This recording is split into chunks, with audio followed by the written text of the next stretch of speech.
Hey, good morning to everybody. Happy Friday. It's Daryl here. It is bright and freaking early, man. It's 4 a.m. here in Connecticut on the East Coast. Yes, it is later than usual. If you watch my videos on Friday, you know that Fridays are my busiest day. I have so much artwork to do. I have more artwork than I can handle. This is the time of year where people start asking me to do paintings for them for Christmas presents, and I'm getting requests already, and I probably have more work than I'm even going to be able to handle. So it's going to be a very busy day as usual on Friday. So I recorded a video. I've been recording 2 videos a day since I got more viewers and more views from which I didn't expect, from the Bold Fifth Column video. I had no idea that was going to happen. So I've been trying to produce more and better, more timely, more quality videos. And I recorded yesterday's and I downloaded that this morning because I knew it was going to be a busy day. But I came across this story this morning. This just happened. This was just in court in the Philadelphia area in Pennsylvania, in I forgot which township, where Bam Margera had to show up for court. This is just not even 24 hours ago this happened. So I wanted to bring you this story right away. This, like I said, I'm not ranking on Bam Margera. His life is a mirror image of my life, and I'll talk more about that in a second. But anyway, he had to fly from San Diego to show up. He was charged with misdemeanor assault and two counts of terroristic threats, and I'll get into that in a second, against his brother and his brother's girlfriend, his brother Jesse. So he had to be in court yesterday morning. He showed up. I'll have some pictures. I guess he had some skateboard bearings in his pocket that slowed him down at security going into the courthouse. How old is this guy? And it seems kind of weird to me that he's carrying around skateboard bearings in his 40s or 50s. I don't know. Maybe it's good luck charm or something. He needs it. Anyway, okay. So the judge at the end, the judge gave him some demands. Bam had planned on flying back to San Diego right after this court case, and because he flew in on a red eye during the night, and he was 2 hours late for court as it was. So his plans were to be done with this court case and then fly right back to San Diego, but that's not going to happen. Judge Iacocca demanded that he remain in a 5-county Philadelphia area, so he is ordered not to leave this 5-county area in Pennsylvania. There's no going back to San Diego unless he wants to go to jail. He has to report to a rehabilitation center in Devon by this morning. So he has to report to a rehab right now. And he ordered Bam to cooperate with drug and alcohol screenings. I have taken probably hundreds of drug and alcohol screenings, mostly when I was in the methadone maintenance program. And they are very accurate. Let me just say this. I remember, because I told you guys I had a moment of clarity, and I realized that methadone was going to work for me, that I was going to be able to quit using.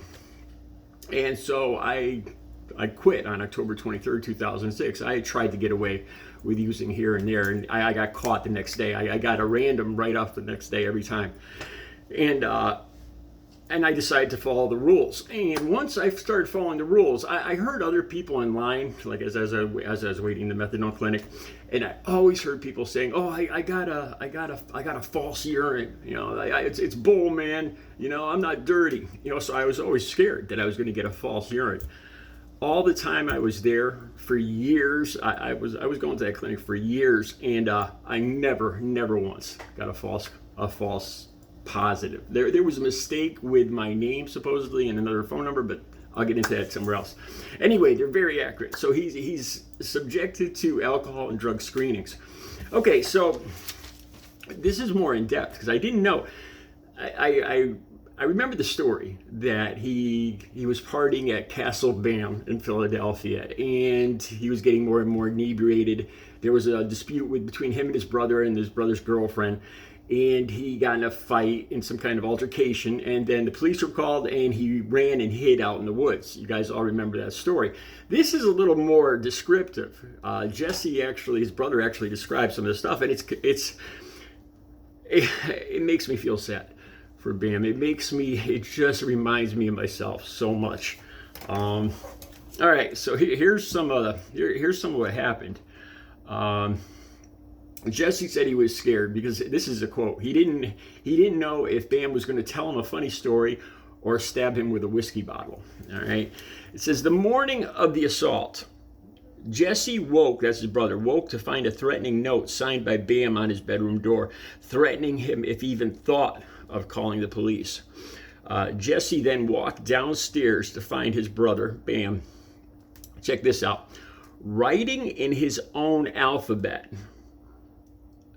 on the kitchen table in a language that he had developed and talking to someone who wasn't there. This is what happens when you go 24 hours, 48 hours, 3 days, 4 days without sleep. I think the longest, I've told you guys I never used meth. For some reason, this is a bizarre fact. Meth, all the time I was using, there was no meth in Connecticut, in this whole area. None. No arrests, no labs. I don't know why this is. I'm dying to do more videos on this. So I used cocaine or crack, and the longest I stayed up for was 2 days, and things just got weird after 48 hours. I didn't know if I was awake or dreaming. Reality just lost. I could identify with this. Okay. After seeing a text on his brother's phone, Bam saw a text on his brother Jesse's phone suggesting that Bam be placed in a psychiatric hospital. Bam repeatedly punched his brother, scraping his brother's nose with his rings, because Bam wears a lot of rings on his fingers. And this is serious. He ruptured Jesse's eardrum, which leaked fluids for 2 weeks. And there's a couple more things here. Let me see. I got a lot of notes. I didn't realize that Bam's lawyer. Check this out. Bam's lawyer was Donald Trump's lawyer. Van der Deen, I think that's his last name, was Trump's lawyer for his second impeachment. Oh yeah, there's more threats too. Bam also threatened to put a bullet in Jesse's and their parents' heads. And check this out, he threatened to put a bear trap on the leg of Jesse's girlfriend. And she's the one who eventually called police, it says. Okay, so like I said, his lawyer, which I did not know was Donald Trump's old lawyer. I never had a defense lawyer. I always spoke for myself, and I just got to say, most defense lawyers, they are just pieces of work. Some of the stuff they come up with, because this is what Bam's lawyer said. He said, "This is just a disagreement between brothers. This is just the way they live. This is the way the family operates." All right. And when he said that, Bam's mother looked around in shock, like, "What?" It actually says "what" in quotes. I'll have this whole story. I'll have the link to this whole story right down below so you guys can read it yourself. This is by far the most descriptive recount of events after this court case just not even 24 hours ago. In this article, I think it's from the Philadelphia Inquirer, if I'm not mistaken. Anyway, the links will be right down below, so you can read everything yourself. But I guess Bam had been there. He was supposed to just visit for the weekend, just at the family residence, Castle Bam. And he had stayed for 2 weeks, and he started inviting his buddies over to party, and he hadn't slept in days, and things got out of hand. Like I said, the link will be down below. This, like I've said before, this reminds me so much of myself, insisting that I could do it myself, and then failing in rehab. And that's even worse. Once you ask for help, and then, like I said, I was in and out of rehabs and detoxes 13 times. It gets to the point where you just lose hope. And to be honest with you guys, I hate to say this, but it really got to the point where I just wish I would pass away in my sleep. because I woke up every morning, and I've told you guys this before. You know how when you have a nightmare and you wake up and you're like, oh, thank God, that was just a dream. That was a nightmare. That isn't real. This is my life. This is great. You wake up and you're so relieved. I swear to God, every morning or whenever I woke up, it wasn't always in the morning. It was like I was waking up into the nightmare. I swear to God, I would wake up and then all of a sudden, you start to get conscious in reality, and I get that feeling of just terror. Like, oh my God, I'm awake and I have to do this again today. That's what my life was like every single day. It just, I couldn't stop. No matter how hard I tried, I lost hope. It's the feeling. I wouldn't wish this. It's a nightmarish feeling that you're just compelled and you can't stop. It's just 24 hours a day, 7 days a week of finding money, finding drugs, finding money, finding drugs, lying, manipulating. I got to the point, I swear to God, I lied about things that I didn't even need to lie about. I lied about things that I actually started to believe. I could not tell the difference between a lie and the truth of what I was saying. It got bad. I really hope that Bam gets the help he needs. Some people do and some people don't. Like I said, I had this moment where all of a sudden, once I got into methadone maintenance, and I got this moment that I was like, oh my God, I could do this. It's possible. I could live without drugs. It was probably about 2 or 3 weeks into my methadone maintenance. And I still kept buying a half bundle of heroin every day.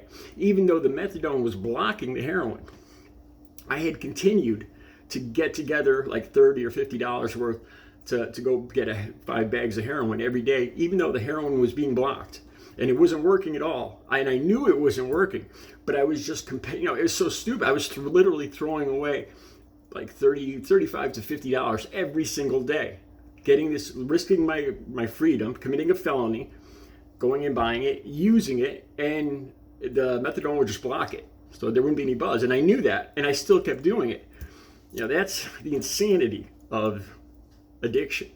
And then it got to a point where I decided I'm not going to buy it today. And I had this moment where I actually felt good. And the methadone, I felt normal. I felt sociable. I felt motivated. I wasn't high. And I started feeling like I hadn't felt in 30 years. And that's when I decided, I had that moment of clarity. It's like, I could do this. It's just this, it's like, I don't know. It's like seeing heaven or something. It was such a good feeling. It's a feeling of hope coming back into my life was what it was. I know that sounds corny, but it's the truth. Recovery is possible. You guys, the links will be down below. Have a great Friday.